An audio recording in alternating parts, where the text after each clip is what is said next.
Hey guys, it's Monograms by M, and today I'm going to be teaching you how to make a monogram binder cover like the one that I'm scrolling up and down right here. So first what you're going to need to do is you're going to need to go to Google and type in whatever you want to. I typed in Lily Pulitzer computer backgrounds because usually it gives you a bigger picture, but you can really do anything. For this one, I'm going to do chevron pattern, and you click on images, and then you can just pick any one you want. I like this mint color right here, so I'm going to click it, right click it, and press save image as, and I'm going to find where I want to save it, and I'm just going to save it chevron. Looks like I've already used that. I'm going to name it chevron 2. So now that I have that, I'm going to go to a Word document program. I use Pages because I have a Mac, and I'm just going to get a new blank canvas that's vertical. I don't want a horizontal because that won't look good on your binder. So we're going to double click and it will come up. Now I'm going to pull up my Finder because it shows all my pictures, and it looks like it didn't show up. Let me see.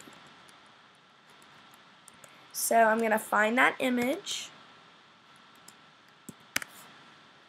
and once I find that image, looks like it didn't save.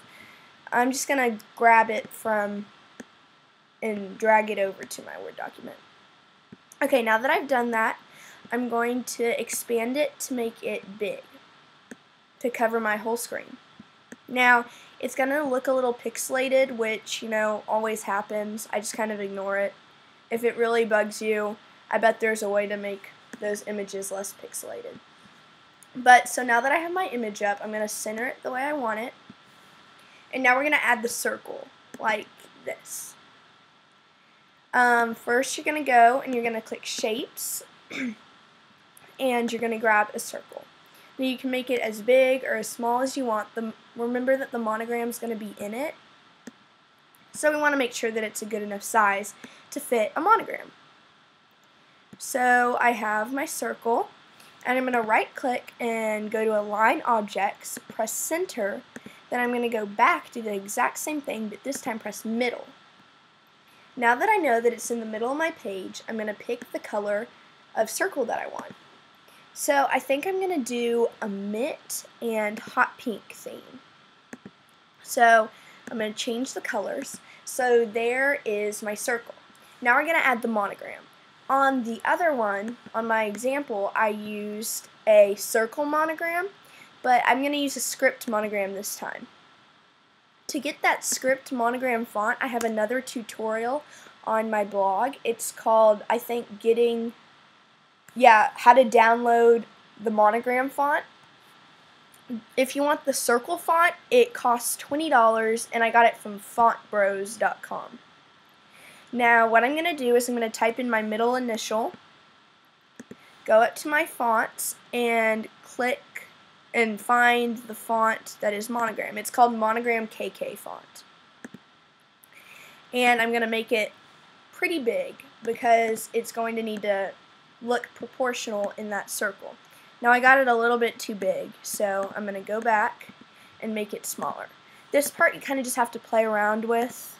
Like, see, that's too small, so I'm going to have to manually type in what I want. I'd like that a little bigger.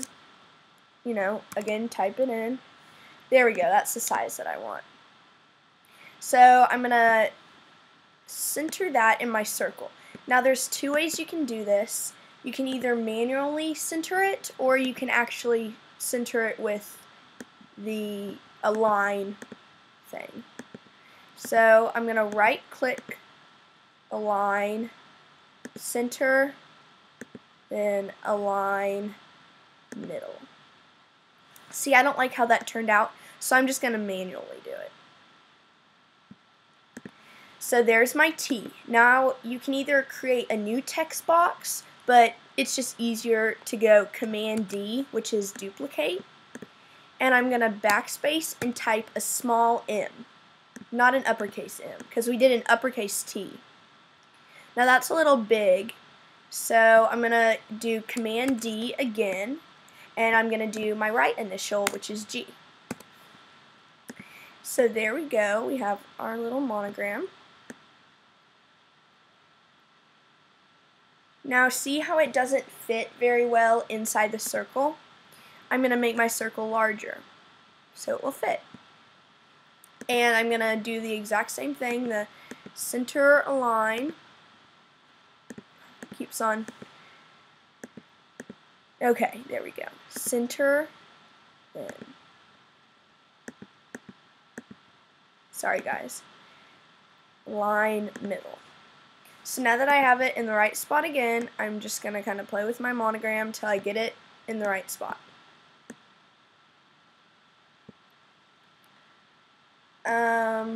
Let's see.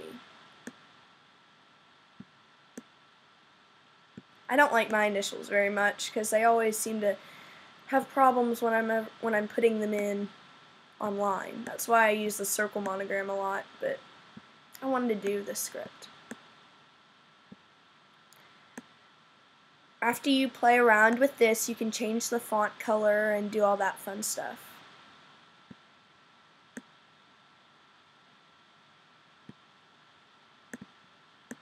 I'm going to make this circle a little bit bigger.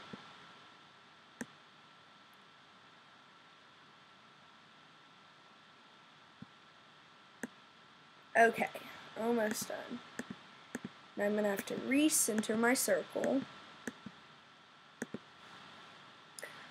This is getting a little frustrating.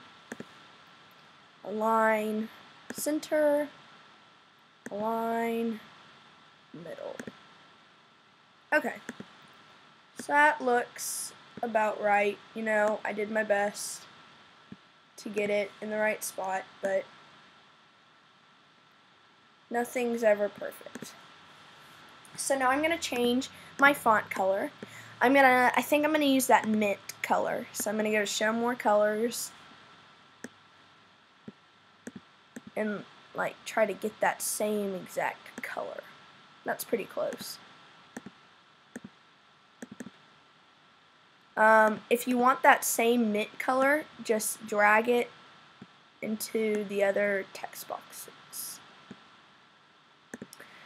Okie dokie, and now you have your monogram binder cover. So you can print it out and put it up on your binder, and there you go. That's how you make a monogrammed binder cover. Hope y'all liked my video, and I might be posting more of these, so just keep checking on the blog. Comment any questions below. I'd be happy to answer, and don't forget to follow us on Instagram at monogramsbym.